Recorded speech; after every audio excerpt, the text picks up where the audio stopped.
승리하셨죠? 네, 주님이 우리와 함께 하셔서 우리의 삶의 자리에서 하나님의 은혜를 누리신 줄 믿습니다. 느헤미야 3장은 계속 중수하고 건축하는 이야기가 계속 나오죠. 그래서 조금 성경을 읽다 보면 대충 스킵하게 될 수도 있는 그런 부분입니다. 그런데 3장은 또 그냥 넘어갈 수 없는 내용이 참 많습니다. 굉장히 중요한 내용이 있는데요. 예루살렘 성벽을 이제 본격적으로 이제 건축하고 다시 재건해 나아가는데요. 여기 써 있는 이 수많은 사람들이 동시에 힘을 합해서 성벽을 쌓아가는 장면이 있는 거예요. 그러니까 예루살렘 성벽이 재건되는 데는 52일 걸렸다 이렇게 나오거든요. 예루살렘이 작은 동네가 아니라 되게 크죠. 그리고 성벽은 대충 지어서 되는 게 아니라 튼튼하게 지어야 전쟁을 이기고, 성벽이란 게 여러분들도 이렇게 유적지 같은 데 이렇게 가보시잖아요. 수원 화성만 가봐도 성벽이 넓어요. 그래서 거기 사람이 다니고 큰 성벽은 거기 마차가 다닐 정도로 이렇게 튼튼하게 지어야 되기 때문에 대충 지어서 되는 게 아닙니다.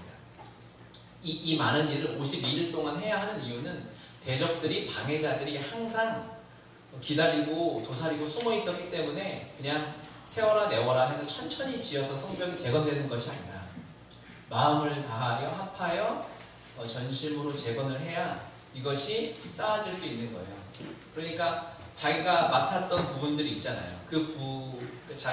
자기에게 주어진 그 분깃이, 자기에게 주어진 몫을 그냥 대충 해서는 되지 않고 열심을 다해서 지어야 하는데, 그것도 자기 혼자 열심히 해서 되어지는 것이 아니라, 이게 건물이라는 것이 쌓다 보면 옆에 디딤이 있어야 같이 왜냐하면 이 당시는 철근 콘크리트 그런 게 아니거든요. 철근 콘크리트는 그냥 철근 같은 걸 박아놓기 때문에 그 근처로 그냥 뭐 콘크리트나 시멘트 같은 거 부어서 지으면 되기 때문에 옆에가 필요 없다고요. 옆에가 필요 없는데, 이 당시에는 그냥 흙과 벽돌로 짓기 때문에 이게 자기 혼자 짓는다고 되는 게 아니에요. 이해가 돼야 될 건데. 그러니까 흙을 쌓아도요. 우리가 바닷가 같은 데서 모래사장을 쌓으면 이렇게 둥그렇게 지을 수밖에 없잖아요. 왜냐하면 위에를 넓게 하려면 그만큼 좌우가 커야 돼요. 그러니까 얼마 전에 상도동에 한 이 유치원이 무너졌죠. 제가 이런 짓 잘 안 하는데 앞으로 사진을 좀 찍어주세요. 상도동의 유치원이 이렇게 붕괴됐잖아요. 그런데 이거 보면 굉장히 놀라운 게, 저쪽에 보면 유치원 건물이 아주 그대로 잘 서 있어요. 보이세요? 이게 안 보이면 안 돼요. 보이죠? 보이는데 이쪽 건물은 지금 붕괴되어 가고 있어요. 왜 그랬을까? 유치원 자체는 문제가 없어요. 유치원 자체 건물은 전혀 하자가 없는데 주변이 땅이 문제였던 거예요. 이 옆에서 건축하고 새로 땅을 파서 건물을 지으려고 하는 이 사람들이 너무 유치원 가까이 파니까 이 집안이 약해져서 무너지게 된 거죠. 성벽을 내 지분이 이만큼인데 여기를 열심히 쌓는다고 되는 게 아니라 옆에 쌓는 사람, 또 왼쪽에 쌓는 사람, 이 사람들과 같이 동시에 지어 올라가야 그 당시에 성벽은 제대로 지어줄 수 있었다는 것입니다. 혼자 그냥 열심히 내 일만 해서는 되지 않는 거죠. 함께 연합해야 되는 거예요.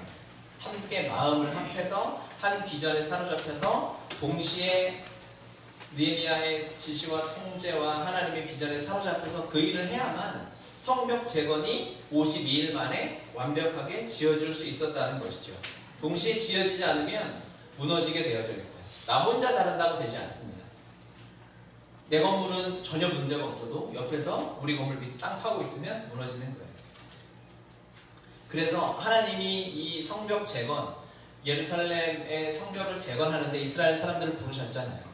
그들이 아멘하여 순종하여 나와왔을 때는 직업이 상관없었어요. 남녀가 상관없이 그냥 하나님의 부르심 앞에 아멘하여 순종하여 이 일을 해나갔다는 거죠. 그래서 우리가 읽은 본문 말씀을 보면 1절에 한번 눈으로 보세요. 제가 읽을게요. 그때 대제사장 엘리야십이 그의 형제 제사장들과 함께 일어나 양문을 건축하여 판매와 망대에서부터 하나 될 망대까지 성별할 거라고 합니다. 첫 번째, 대제사장이 뭐 하죠? 건축을 시작하는 거예요. 대제사장이 옷을 갈아입고, 그때 뭐 가운 같은 거 입지 않았겠죠. 공사해야 되니까 옷을 벗고 똑같은 옷을 입고 공사를 시작하는 거죠. 8절에 보면 금장색 하레야의 아들 우시엘 등이 중수하였고 그 다음에는 향품 장사 하네나 등이 중수하였다라고 합니다. 그렇죠? 그러니까 금장색, 그러니까 그런 금을 가지고 뭘 만들고 하는 그런 업자들도 공사에 참여했어요.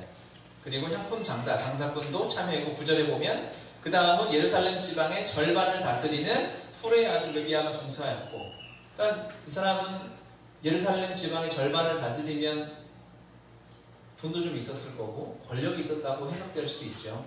그 사람도 건축하는데 동참했어요.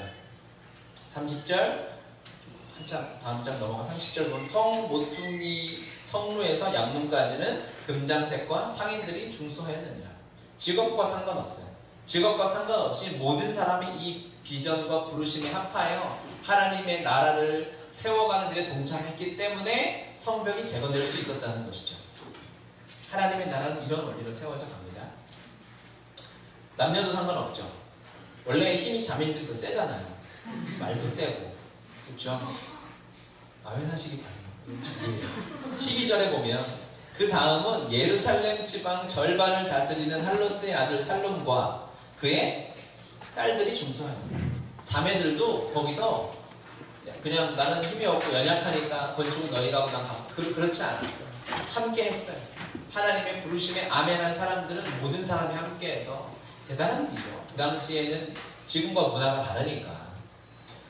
지금은 남녀 다 돈을 벌지만 바깥일을 하지만 이때는 그렇지 않은 때죠. 하지만 딸들이 함께 참여했다라는 것은 남녀 상관없이 빈부 상관없이 노소 상관없이 하나님 앞에서 그 부르심에 합하여 성벽 재건에 뛰어들 수 있었던 이게 무엇일까요?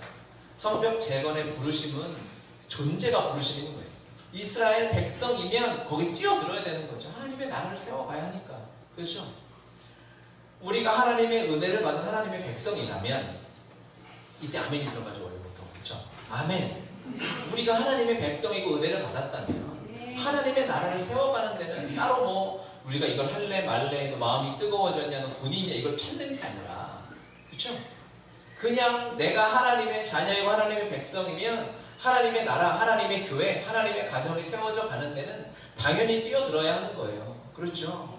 그 어느 한 부분이 무너지면 어느 한 부분이 약해지고 낮아지고 무너지면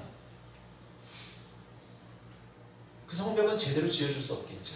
성벽의 가장 중요한 건 뭡니까? 아무리 성벽이 튼튼해도 성벽이 이 거대한 성벽에 무너지는 원리는 뭐죠? 한 사람의 스파이가 있어서 문 한번 열어주면 끝이죠. 한 부분이 낮아지거나 한 부분이 뚫리면 아무리 뭐 성벽을 대단하게 지어도 의미가 없는 거예요. 중국이 만리장성을 그리 쌓아놔도 안 망했습니까? 망했어요. 작은 틈만 있어도 성벽은 성벽의 역할을 못하는 거예요. 하나님의 나라는 이런 원리입니다. 하나님의 교회는 이런 원리예요. 어떤 원리로 세워지는지 계속해서 설명을 해드리기 전에 그 연합해서 서로 사랑해서 함께 지어져 가는 것이 너무 중요하다는 것을 한 번 더 보면 그렇죠? 남은 물통이죠. 이런 거 보신 적 있어요? 이런 걸 혹시 물 길어보신 적 있어요?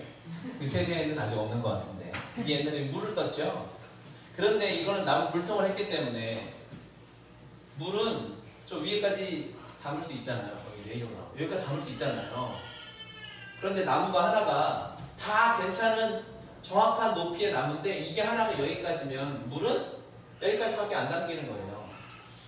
이렇게. 그렇죠? 아무리 다른 나무들이 제대로 튼튼하게 있어도 하나가 이렇게 약하면 이거는 물이 여기밖에 안 들어가죠. 얘네들은 억울할 수 있어요. 왜 우리는 물이 이렇게 못 담나? 나는 이렇게 튼튼하고 높은데 이게 절 찍었나요? 이게 생물학에도 이런 원리가 있더라고요. 리비히의 법칙이라고 아무리 이게 영양소 표시잖아요. 영양소가 다른 게 많아도 하나가 없으면 이것만큼밖에 자랄 수 없다는 거죠. 하나님의 공동체, 나라는 그렇습니다. 하나 되어서 연합되어지지 않으면 성벽을 내가 내가 대제사장이고 분깃을 맡아서 지어가는데 그냥 내 것만 쫙 올리면 이거 무너지는 거예요. 그리고 옆에가 낮으면 되어지지 않는 거죠. 연합해서 하나님의 나라를 세워갈 때는 반드시 뭘 해야 되냐? 견눈질을 해야 돼요. 옆에 사람 눈치를 봐야 돼요. 제가 잘 있나? 잘 짓고 있나? 아프지는 않은가? 문제가 있지는 않은가? 오늘 분명히 동시에 지어서 이만큼 올라가야 되는데 제가 왜 안 나왔나? 제가 아파서 쉬면 다 쉬어야 돼요. 한 부분이 쉬면 이렇게 무너질 수 있으니까. 여기만 약하면 이렇게 무너지잖아요. 한 사람이 아파서 쉬면 다 쉬어야 되고 한 사람이 열심히 가면 같이 동시에 가야 돼요. 하나가 돼서 연합되지 않으면 주님의 나라를 세워져 갈 수가 없는 거죠. 요한복음 17장 22절 말씀 같이 한번 읽어보겠습니다. 내게 주신 영광을 내가 그들에게 주었사오니 이는 우리가 하나 된 것 같이 그들도 하나가 되게 하려 함이니이다. 아멘. 예수님이 하신 말씀이죠. 예수님께서 내게 주신 영광을 내가 그들에게, 우리 하나님의 자녀들, 예수님의 제자들에게 주었으니 우리가 하나 되는 것이 뭐죠? 우리 하나님과 예수님, 성령님, 삼위일체 하나님이 하나이신 것 같이 그들도 하나가 되게 하려. 우리도 하나님이 성부, 성자, 성령 하나님이 완전한 사랑으로 연합되어서 깨어질 수 없는 것처럼 그리스도의 영광을 주었다고 그랬어요. 내게 주신 영광. 예수님의 영광 하면 우리는 반드시 무엇을 떠올려야 될까요? 그렇죠. 십자가죠. 그리스도의 영광은 십자가에서 가장 찬란하게 빛났습니다. 하나님이 아들 예수 그리스도를 십자가에 죽게 하심으로 그 영광을 다 예수님께 부어주셨잖아요. 그 영광을 우리에게 동일하게 나누어 주셨어요. 그래서 우리도 십자가에서 함께 죽었고 우리가 십자가의 영광을 누리고 있지 않습니까? 그걸 왜 주었을까? 그 이유를 설명하고 있는 거죠. 우리가 예수님 믿고 구원받아 사는 백성이 왜 이 땅에서 살아가야 하는가? 이 땅에서 남은 삶이 무엇인가? 예수 믿고 천국 가면 천국보다 더 좋은 삶은 없잖아요. 그런 거거든요. 그런데 우리가 이 땅에 남아서 살아야 되는 삶은 뭐냐면 우리가 이 땅에서 주님의 영광 받아, 십자가 생명 받아, 예수 생명 받아 살아야 하는 이유는 이 땅에서 우리가 하나 되는 거예요. 세상에는 없어요. 십자가 사랑 말고는 이것을 완성시킬 수 없어요. 십자가 사랑을 가진 교회는, 십자가 사랑을 가진 가정은 하나 되어 연합하여 세상이 우리가 하나 된 것을 보고 아, 저들이 정말 예수님의 제자구나라는 것을 알 수 있도록 하기 위함이다라는 것이죠. 아멘입니다. 아멘이죠. 그래서 하나 되어 연합하여 지어야 되는 거예요. 성벽 제거는 하나님이 어떤 부르심으로 주신 거냐면 너희들 이방 족속들에게 그냥 폭군들에게 강도들에게 너희들 재산 지키라고 성벽 지으라고 주시는 것이 아니라 너희들 연합의 비밀을 깨닫게 해주시는 거예요. 연합하지 않았기 때문에 그동안 성벽 제거를 못했어요. 성벽 제거는 생각을 왜 안 했겠습니까? 도적들이 와서 강도질하고 빼앗아가고 힘들고 어렵게 하는데 아, 성벽이 있으면 좋겠다. 왜냐하면 성벽터가 다 있거든요. 원래 있었던 데거든요. 그게 무너졌으면 이를 생각해 성벽을 다시 지으면 우리가 좀 안전하게 살 텐데 생각은 다 있었지만 연합할 꿈을 꾸지 못했어요. 연합에 헌신하지 못했어요. 왜 그랬을까요? 연합하고 성벽 제거에 뛰어들려면 몇 가지 요소가 필요해요. 그것은 제가 계속 설명했던 첫 번째, 하나님이 주신 비전, 하나님의 약속이 살아있어야 하는 거죠. 비전을 공유하고 있어야 되는 거죠. 그렇죠? 그래야만 하나님께서 주신 비전에 사로잡혀 있어야만 우리가 한 마음으로 무엇을 함께 머릿속에 그리고 하나님이 주신 그 영광의 회복을 꿈꾸며 함께 동참해서 성벽 재건할 수 있어야 하는 거예요. 우리 따라해볼게요. 첫 번째, 비전이 있어야 합니다. 비전이 있어야 합니다. 비전이 사로잡혀 있어요. 비전 하나님의 약속의 말씀입니다. 제가 굉장히 친절하게 말씀을 다 찾아왔어요. 이런 날도 있어야죠. 예레미야 25장 11에서 12절 말씀 같이 한번 읽어보겠습니다. 이 온 땅에 황폐하여 놀림이 될 것이며 바벨론 왕을 섬기리라. 나 여호와가 말하노라. 70년이 마치면 내가 바벨론 왕과 그 나라와 갈대아인의 땅을 그 죄악으로 인하여 벌하여 영영이 황무가 되게 하노라. 아멘. 하나님의 약속의 말씀이죠. 너희들이 잘못해서 70년 동안 바벨론의 포로로 끌려갈 것이야. 힘들고 어려운 시간이 있을 것이야. 하지만 하나님의 때가 되면 바벨론을 주님이 멸하시겠다라는 거예요. 이어서 30장 3절 말씀, 나 여호와가 말하노라. 내가 내 백성 이스라엘과 유다의 포로를 돌이킬 때가 이르리니 내가 그들을 그 열조에게 준 땅으로 돌아오게 할 것이라. 그들이 그것을 차지하리라. 여호와의 말이니라. 아멘. 말씀이 어려울까봐 세 번역으로 써왔어요. 나 주의 말이다. 보아라, 반드시 그때가 올 터이니 그때가 되면 내가 포로로 잡혀간 나의 백성을 다시 이스라엘과 유다로 데려오겠다. 나 주가 말한다. 내가 그들의 조상에게 준 땅으로 그들을 돌아오게 하여 그들이 그 땅을 차지하게 하겠다. 아멘. 출애굽해서 가나안으로 돌아왔던 여정보다 여기는 굉장히 멀고 힘듭니다. 그들이 돌아오려면 최소 3개월, 4개월이 걸리는 길이에요. 그런데 주의 약속의 말씀이 살아있었죠. 그래서 그들이 돌아왔어요. 한 번 하나님의 은혜를 경험하면 약속의 말씀에 의심하지 않는 게 당연한 거예요. 그렇죠?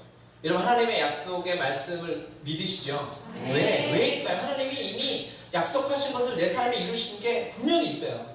물론 안 된 것도 있죠. 그렇죠? 기도가 됐으면 여러분이 다 되게 부자로 살았을 거고 그랬잖아요. 그렇지만 안 된 것도 있지만 안 된 것만 바라보면 끝 없고요. 하나님이 이미 이루신 것, 은혜로 허락하신 것들을 바라보면 약속 진짜구나 라고 믿어지니까 이스라엘 백성이 여기까지 아직 성벽이 더 재건되고 옛날 다윗과 솔로몬 때처럼 화려하게 다시 열강의 강국으로 살았으면 좋겠다라는 마음은 있었겠지만 그 응답은 되지 않았지만 그럼에도 불구하고 기적같이 그 바벨론에서 페르시아 땅에서 이곳까지 돌아온 걸 보니 하나님의 약속의 말씀이 살아있구나. 그리고 느헤미야를 통해서 하나님이 다시 성벽 재건의 비전을 주시니까 그러니까 할 수 있는 거예요. 약속의 말씀이 살아있다. 주의 말씀이, 하나님의 이 능력의 말씀이 우리를, 나의 영혼을, 우리 교회를, 우리 가정을 어떻게 이끌어 가실 것인지, 완성시킬 것인지 하나님의 성경에 다 약속되어져 있잖아요. 그렇죠? 지금 우리의 삶이, 지금 여러분의 삶이 결론이 아니잖아요. 평생 이렇게 사실 거예요? 아니잖아요. 그렇죠? 아니죠. 저주인가? 아니, 그렇지 않아요. 우리는 저주예요, 사실은. 우리가 하나님의 영광을 누릴 삶은 어마어마해요. 아멘. 그래서 지금 이 아픔, 이 포로 시절과 같은 이 아픔을 우리가 잘 기록하고 견뎌야 돼요. 힘들 때 있죠. 돈 몇 푼에 마음 무너질 때 있죠. 기억하십시오. 그리고 나중에 증언하게 될 거예요. 하나님의 영광이 회복돼요. 복음으로 충분한 삶이 되었을 때 나도 원래 이랬다. 근데 주의 말씀이 살아서 나를 인도하더라.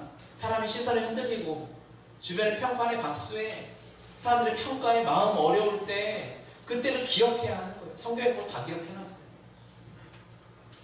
성경은 이스라엘 실패의 역사예요. 우리의 삶 또한 그럴 거예요. 하지만 그것이 지금 이 자리가 결론이 아니라 주의 약속의 말씀 반드시 이룰 것이기 때문에 이 비전에 사로잡히면 성벽 재건에 뛰어들 수 있는 거예요. 그렇기 때문에 이들은 현실에 안주하지, 약속의 말씀이 있으면 현실에 안주하지 않습니다. 계속 전진하고 도전하겠죠. 지금으로 만족되어지지 않으니까. 예배하고 기도하고 응답도 받고 잘 사는 사람들이 있을 거예요. 사회적으로 봐도 그렇게 큰 고민 없이. 그렇죠? 막 정부에서 부동산 정책을 내서 종부세를 3.5% 이상 매긴다고 해도 전혀 요동이 없잖아요. 그렇죠? 현재 아파트가 18억 이상이어야 하니까 그 정도는 아니고 그래도 뭐 쫓아내지 않는 집이 있고 하면 그냥 예전에 살던 삶에 비하면 만족이 될 수 있어요. 이들도 바벨론에서 돌아왔잖아요. 그렇죠? 바벨론에서 우상의 땅에서 살다가 여기서는 그래도 제사도 드릴 수 있어요. 대제사장도 있어요. 그러면 충분히 만족할 수 있는데 느헤미야가 돌아와 성벽을 재건하자 그랬을 때 그렇게 뭐 힘들게 다시 막노동을 합니까? 그냥 이 정도 하고 그냥 강도들이 오면 적당히 먹을 거 다 떼어주고 이렇게 삽시다라고 하면 성벽 재건에 뛰어들 이유가 없죠. 현실에 안주하지 않는 사람만이 하나님의 비전을 사로잡고 달려갈 수 있는 거예요. 안주하면 안 돼요. 하나님이 여러분에게 주시려는 은혜는 어마어마해요. 하나님이 우리에게 누리게 하실 영광은 엄청나다고요. 우리가 훈련되어지면 돈을 따라가는 사람 좋아요. 사업가들도 그 돈만 쫓아가도 하나님의 은혜를 찾아야 돼요. 왜냐하면 하나님이 그리스도를 통해서 흘려보낼 재정이 어마어마하거든요. 성경에 다 그 원리가 있잖아요. 그렇게 우리가 훈련되어지고 있잖아요. 하나님이 우리를 통해서 살릴 영혼들이 몇 명일까요? 살릴 가정이 얼마나 많이 될까요? 우리는 안주할 수 없어요. 내 삶이 성벽이 완전히 완성되어져 있지 않다고 여겨지면 이 성벽 재건의 비전을 붙잡고 뛰어들어야 하는 것이죠. 그것만 가지고 되지 않고 또 하나 남을 돌아볼 수 있는 사람이어야 되겠죠. 이것은 예배의 사람이어야 합니다. 예배는요, 우리가 예배하면 그냥 하나님을 찬양하고 예배하고 제사 드리고 이 정도로 생각하지만 예배는 많은 의미가 있습니다. 예배는 예수님께서 우리에게 정리해 주신 율법이 실제가 되는 순간이에요. 예수님이 이 땅에 우리에게 주신 율법이 한 가지잖아요. 그렇죠? 어떻게?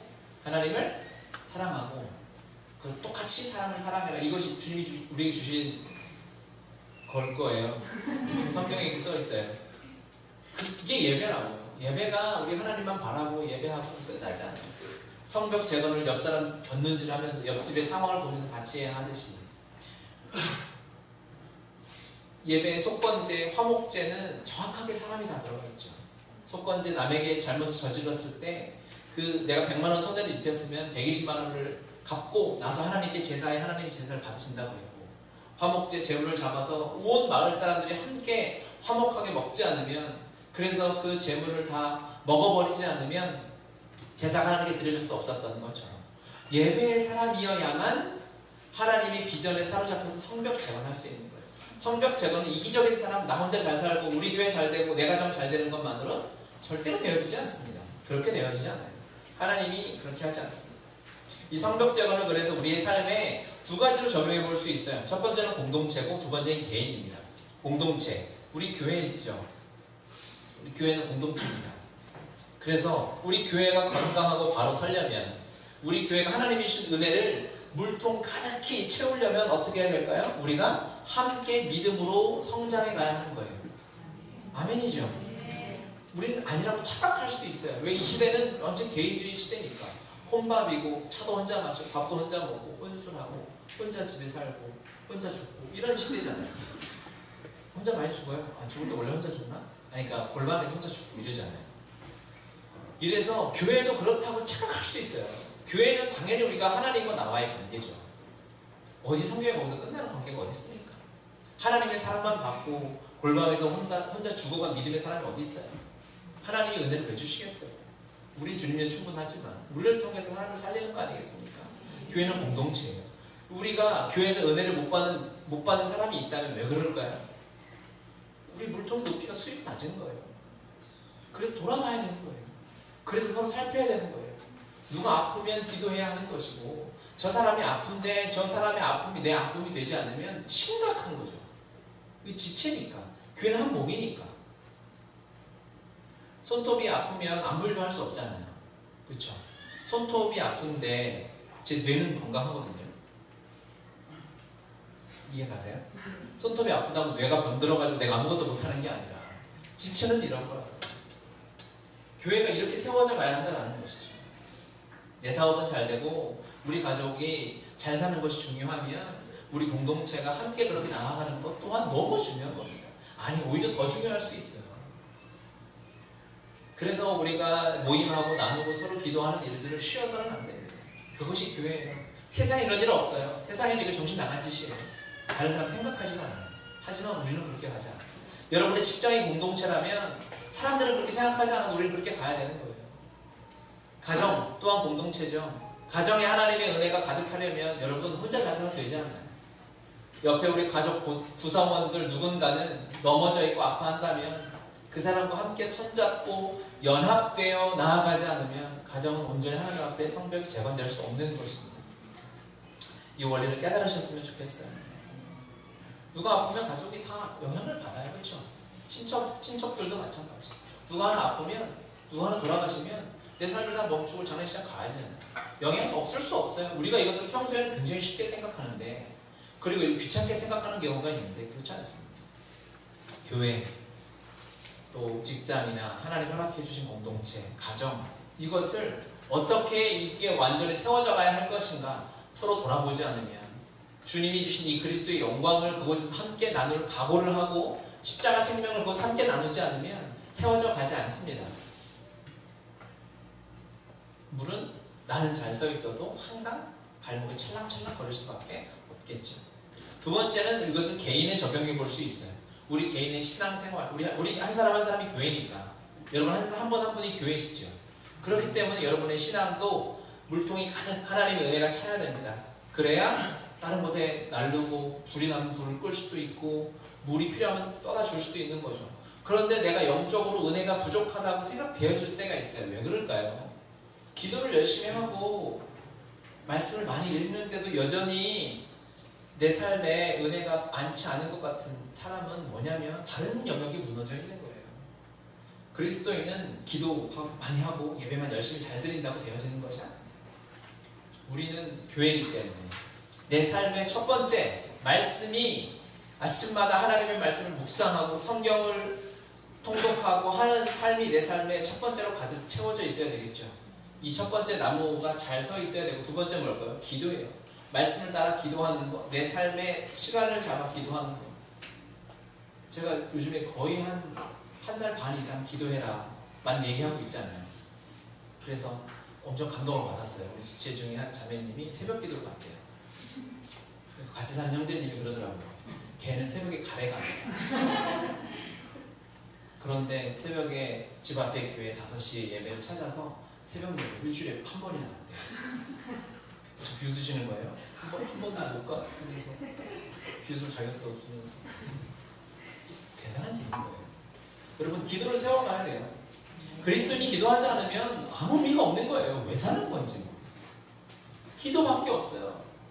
하루에 1시간 이상 최소한 여러분 정도 되면, 교회를 그래도 좀 다녔다, 내 구력이 된다 싶으면 2년 이상 교회를 다녔다 싶으면 최소 2시간 이상은 하나님 앞에 기도하는 시간을 잡아서 드려야 돼요.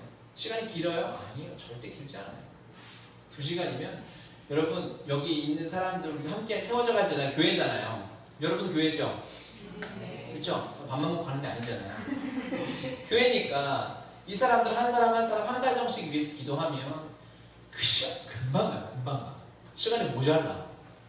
그래서 가끔 내가 이러면 안 되는데 싶을 정도로 내 기도도 많은데, 전 매일 여러분들 가정을 위해서 기도할걸요? 그러면 시간 금방 간다고. 그래서 2시간 짧구나 라는 걸 느껴요. 기도하지 않으면 우리의 은혜 채워질 수가 없어요. 우리 교회는 완전해질 수 없는 거예요. 삐걱 받잖아요. 연합되어지지 않으니까. 우리가 서로 왜 사랑하지 못하고 관심이 없을까요? 기도하지 않아서 그래요. 기도는 의무예요. 하지만 이 의무인 기도로부터 출발돼서 하나님의 사랑이 부어지는 거예요. 어떻게 사랑할 수 있을까? 기도하는 거예요. 기도를 시작하면 하나님의 사랑의 마음을 그 기도의 길을 따라서 부어주시죠. 그러면 그 영혼도, 나랑 정말 달라 보이는 사람도, 내가 별로 친해지고 싶지 않은 사람도 기도하고 중보하면 사랑하게 되는 거예요. 하나님이 저를, 북한을 사랑하게 하셨어요. 어떻게? 북한이 저한테 돈을 줘서? 어떻게 출발했을까요? 하나님 기도를 시키셨어요. 그리고 기도를 시키셔서 기도를 하게 됐죠. 그랬더니 사랑의 마음이 왔다. 이 원리를 가지고 우리가 세상을 사랑하고 열방을 사랑하고 사람을 사랑할 수 있게 됩니다. 말씀과 기도가 세워져 있어야 되죠. 그렇죠. 그리고 하나님이 주신 것들, 올바른 우리도 교회지만 내 안에 내 교회, 작은 교회, 소그룹 교회, 우리 순모임이 바로 세워져 있어야 되는 거예요. 말씀교는 열심히 있지만 은혜가 부족한 사람은 내가 순장으로 순모임 안에 잘 서 있는가 점검해 봐야 돼요. 너무 중요한 겁니다. 우리 교회니까. 그것이 내 삶에 가장 가까운 교회니까. 내가 이 소그룹 공동체 안에서 하나님의 은혜를 나누고 기도 제목을 나누고 말씀을 나누는 소그룹이 없으면 신앙이 자라기 너무 어렵습니다.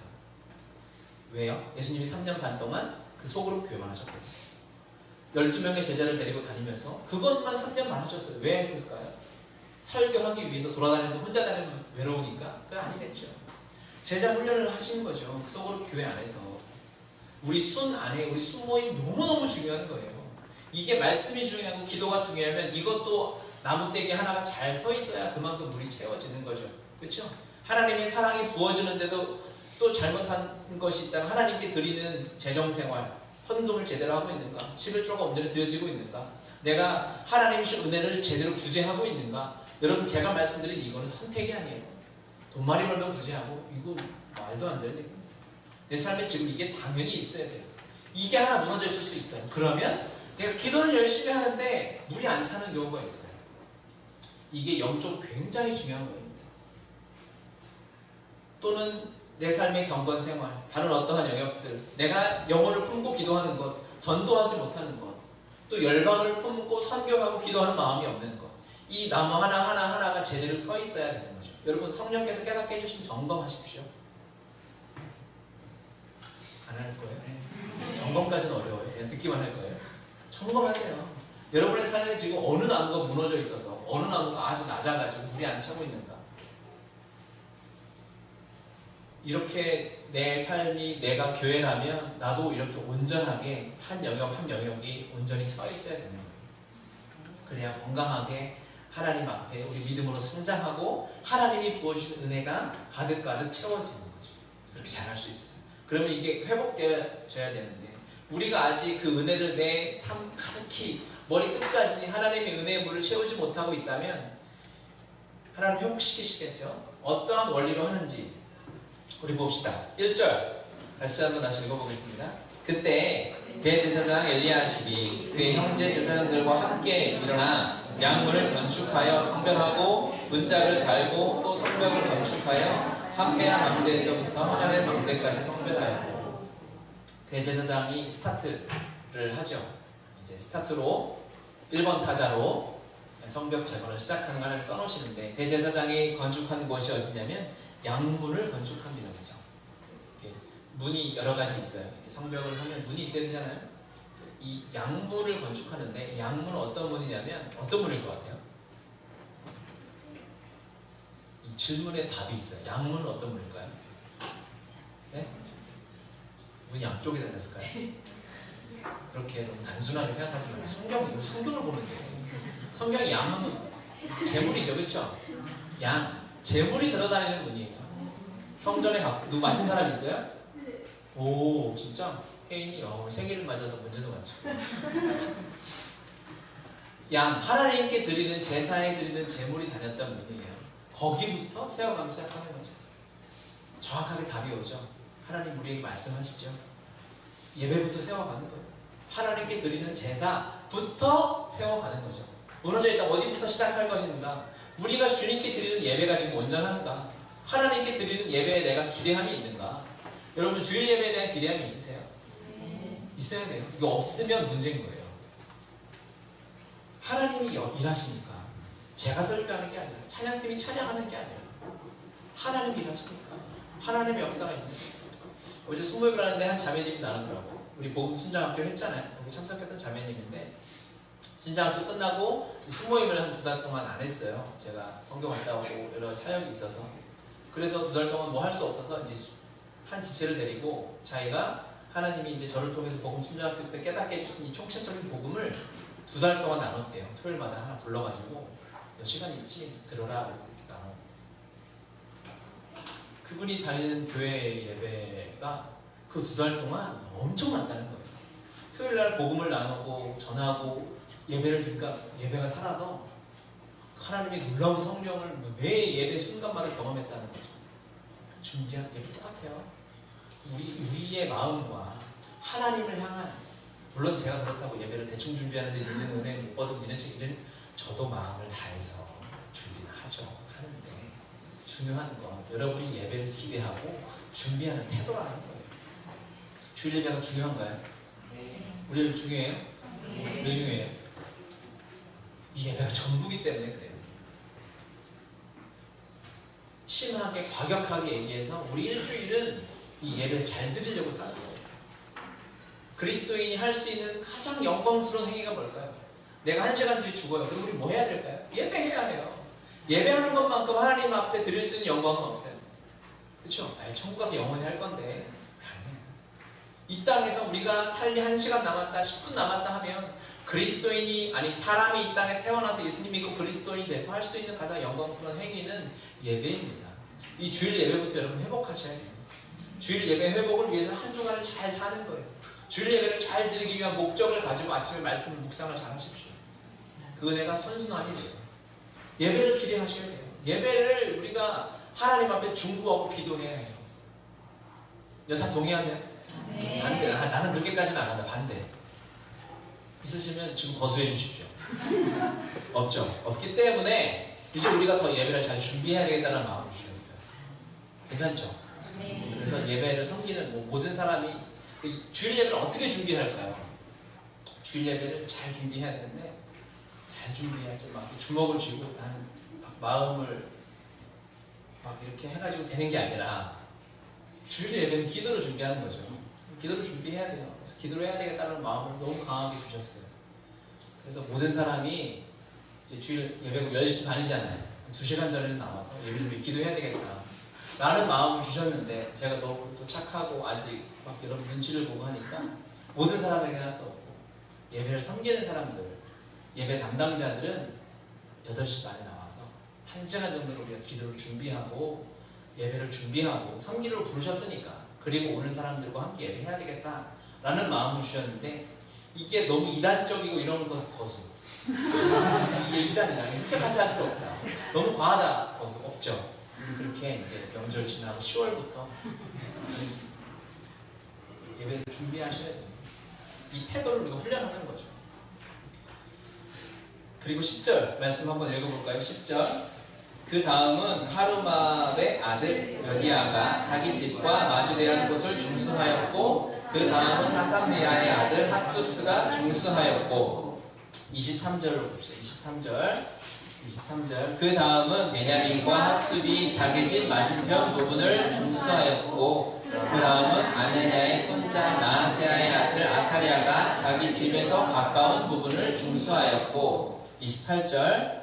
마문 위로부터는 제사장들이 각각 자기 집과 마주대한 부분을 중수하였고 29절. 그 다음은 임멜의 아들 사돈이 자기 집과 마주대한 부분을 중수하였고 아멘. 제가 읽은 말씀들의 공통점을 찾으셨나요? 아무 생각 없이 읽었어요? 읽으라니까 뭐죠? 자기 집과 가까운 곳, 자기 집과 마주대한 곳에 성벽을 재건하도록 명령이 떨어졌어요. 그렇죠?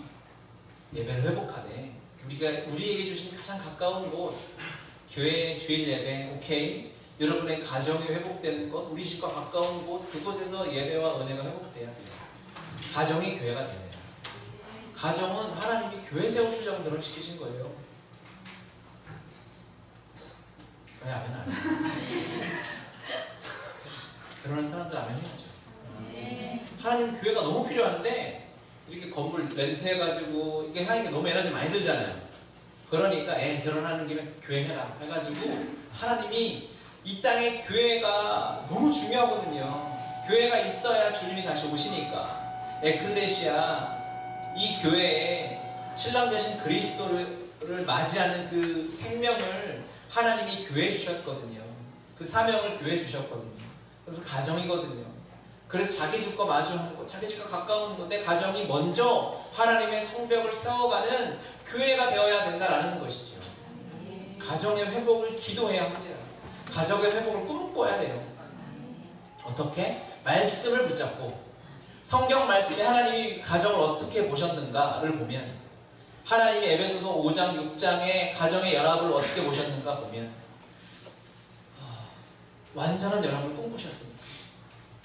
그 안에는 다툼이 없고 미움이 없고 오직 용서와 사랑과 이해만 있는 곳에 하나님이 가정이 되기를 원하셨고 하나님이 원하셨으면 그것이 되니까 지금의 현실은 싸움이 있고 아픔이 있고 서로 안 맞는다 해도 거기에 우리가 결론 내리지 말고 진리를 결론 삼아서 하나님의 말씀을 결론 삼아서 놓지 않고 포기하고 싶어도 기도하고 끝까지 나아가며 하나님이 내 집과 마주대한 곳 그 가까운 가정부터 회복시키시리라. 아멘. 우리가 그것을 기도해야 합니다. 이것이 결론인 거예요. 성벽 재건은 우리가 결론을 다 알잖아요. 52일 만에 완성되었어요. 그래서 대적들이 어떻게 됐다? 낙담하였어요. 산발랏, 도비야, 게셈 이름도 아주 대적 같잖아요. 이름 자체가 틀려먹은 이 사람들이 낙담하였어요. 우리가 하나님의 약속의 말씀을 붙잡고 버티고 뭐 너한테 성벽 다 둘러라 하지 않았어요. 자기 집과 마주한 곳 내 가정 세워가고 하면 하나님이 하나님의 때에 그것을 완성시켜 가시는 거예요. 주님이 일하고 계시니까. 아멘. 그것을 꿈꿔야 합니다. 제가 여러분 그래도 저와 관계가 있는 분들이 대부분이니까 그렇죠? 저를 몇 달 전부터 또는 이제 몇 년 전부터 알아왔던 분들이 대부분이니까 뭐 비교하는 건 아닌데 그때에 비하면 여러분 대단해졌어요. 엄청 성장한 거죠. 기분 나빠요? 아니 하나님 일하신 걸 얘기하는 거예요. 내가 판단하는 게 아니라 기도하다 보니까 그래 대단하다. 많이 하나님 은혜를 경험하고 있구나 라는 걸 깨닫는 거죠. 믿음이 그만큼 자란 거예요. 그 얘기 뭐냐면 하나님이 그만큼 우리에게 은혜를 부어주셔서 우리가 저하고 처음 만났을 때 몇 년 전보다 그동안의 간증과 은혜가 너무너무 많은 거죠. 그만큼 막 살도 찌고 주름살이 늘어나고 그게 은혜의 흔적이 있는 거예요. 하나님이 그렇게 우리를 교회로 세워져 가고 있어요. 건축되는 것을 보면 안심이 돼요. 공사가 시작되었으면 지어지겠구나.